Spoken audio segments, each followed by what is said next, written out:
দুনিয়াকে কাকে দেখে? দুনিয়াকে দেখে। ওই দুনিয়াকে যখন আল্লাহর হুকুমে আল্লাহ তাআলা জান্নাতে নিক্ষেপ করবে, তখন ওই দুনিয়া আল্লাহ রাব্বুল আলামিনের কাছে আরজি পেশ করবে, ও আল্লাহ, আমি দুনিয়াকে যারা মহব্বত করত, আমি দুনিয়াকে যারা ভালোবাসত, আমি দুনিয়াকে যারা লালন করত, আমার সেই সঙ্গী সাথীদেরকেও আমার সাথে দাও। নাউজুবিল্লাহ। আর আওয়াজে বলুন নাউজুবিল্লাহ। আল্লাহ রাব্বুল আলামিনের কাছে ফরিয়াদ করবেন কে? দুনিয়া। কাকে চাইবে? তার সঙ্গীদেরকে। কাকে চাইবে? তাদের সঙ্গী সাথী সঙ্গী যারা তাকে মহব্বত করত, যারা তাকে লালন করত, তাদেরকে চাইবে।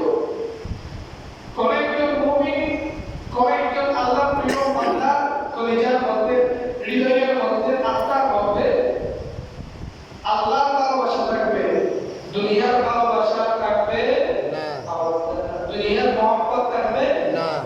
যিনি মুমিন তার মধ্যে, তার কলবের মধ্যে, আত্মার মধ্যে ভালোবাসা থাকবে কার? শুধু আল্লাহ।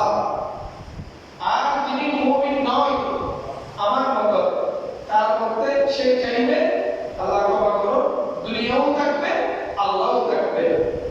আচ্ছা বলুন তো, একটা জায়গা, একটা মন কি দুইজনকে দেওয়া যায়? না, একটা মন দুইজনকে দেওয়া যায়? না, একটি জান দুইজনের জন্য কুরবানি করা যায়? না। কুরবানি হবে কয়জনের জন্য? একজনের। একজনের জন্য। কুরবানি হবে কয়জনের জন্য? একজনের জন্য। আমার আত্মা, আপনার আত্মা, আমার রূহ, আপনার রূহ, আমার জিন্দেগি, আপনার জিন্দেগি, সদা সর্বদা সর্বমুহূর্তে যার জন্য কুরবানি দেব, তিনি কে? আল্লাহ। তিনি কে? আল্লাহ। আমরা দুনিয়ার প্রত্যেক নিঃশ্বাসে দুনিয়াদারি করব। আপনার এবং এই দেহ এর সমন্বয় জিন্দেগি। এর সমন্বয় কি? জিন্দেগি।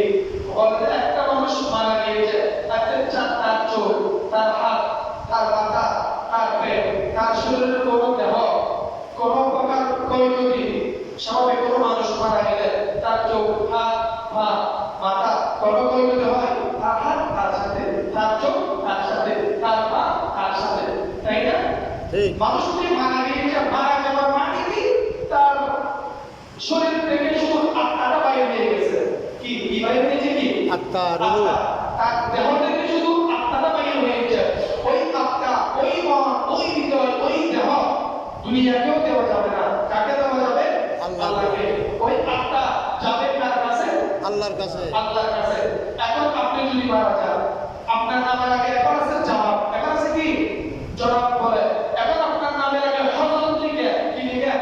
মাওলানা লিখে, হযরত লিখে, জনাব লিখে, কাজী লিখে,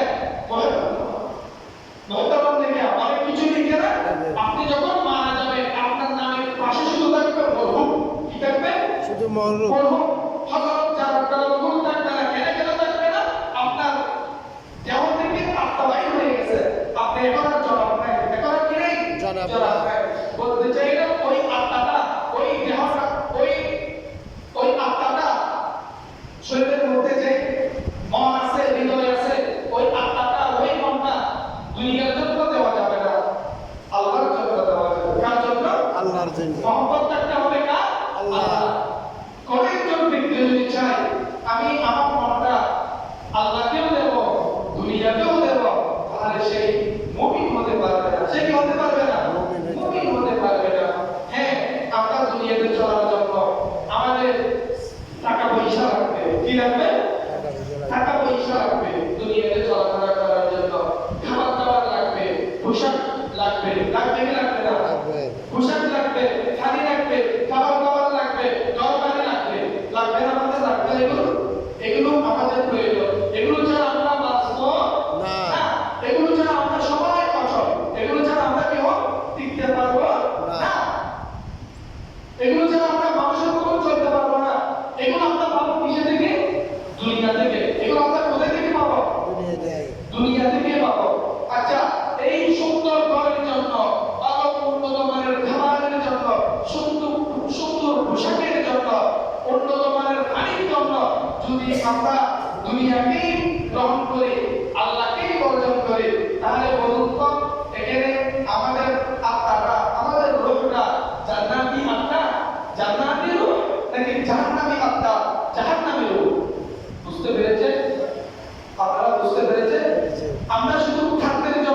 পোশাকের জন্য, পানির জন্য, ভালো ঘরের জন্য যদি দুনিয়াকে শুধু খাবার বছর করি, এখন দেখবেন আমাদের অনেক বাইরে গেছে, হয়তো সে ব্যবসা করতে সময় দিচ্ছে, তাহলে সে এখনো দুনিয়ার মধ্যে অনেক ভাই গাড়ি চালাইতেছে, নামাজের খবর তার মধ্যে নাই, তাহলে সে দুনিয়ার মধ্যে। অনেক ভাই ফেসবুক চালাচ্ছে, মসজিদে আসার কোনো কি নাই, পোস্ট তার মধ্যে নাই, তাহলে সেই দুনিয়ার মধ্যে। অনেক ভাই বসে বসে দোকানে অথবা বন্ধুদেরকে নিয়ে আড্ডার মধ্যে লিপ্ত, তাহলে তার দেহ, তার আত্মা দুনিয়ায় নাকি আল্লাহ তার আত্মা দুনিয়ার মধ্যে নাকি আল্লাহর কাছে, দুনিয়ার কাছে তার আত্মা সে বিক্রি করে দিয়েছে, ঠিক না? কিছু ভাই এখনো গেমস খেলতেছে, লাভ খেলতেছে, অথবা আপনার ওই জুমা খেলতেছে মোবাইলের মধ্যে বসে বসে, তাহলে বলুন তো তাদের আত্মা, তাদের রূহকে আল্লাহর কাছে বিক্রি করেছে তারা? আল্লাহর কাছে বিক্রি করে নাই, বিক্রি করেছে কার কাছে? দুনিয়ার কাছে। তারা দুনিয়ার পাগল। তারা কার পাগল? দুনিয়ার পাগল। আপনাকে যদি প্রশ্ন করি, একটা নৌকা চলতে, একটা কি কথা না বুঝতে বলবেন, একটা নৌকা চলতে সামনে পিছনে ডানে বামে চতুর্পাশে পানি থাকে, পানি থাকে কি থাকে না? আওয়াজ দেয়, পানি থাকে না? আচ্ছা, যেই নৌকার সামনে পিছনে ডানে বামে পানি থাকবে, পানির উপর চলবে, ওটার নাম কি? ওটার নাম কি বলেন না? নৌকা। পানির উপর চলবে, সেটার নাম কি? নৌকা। আমরা যেই নৌকা পানির উপর চলবে, আমিও চলবো, আপনিও চলবেন, ঠিক না? ওই নৌকার মধ্যে যদি পানি ঢুকে যায়, ওই নৌকা আপনাকে পার করতে পারবে না। ওই নৌকা আপনার জন্য কোনো কল্যাণকর হবে না। আপনি ওই নৌকার মধ্যে উঠবে না। ওই মুখে পানি উঠবে না, মুখে ঢুকবে, বলবেন না? বলবো।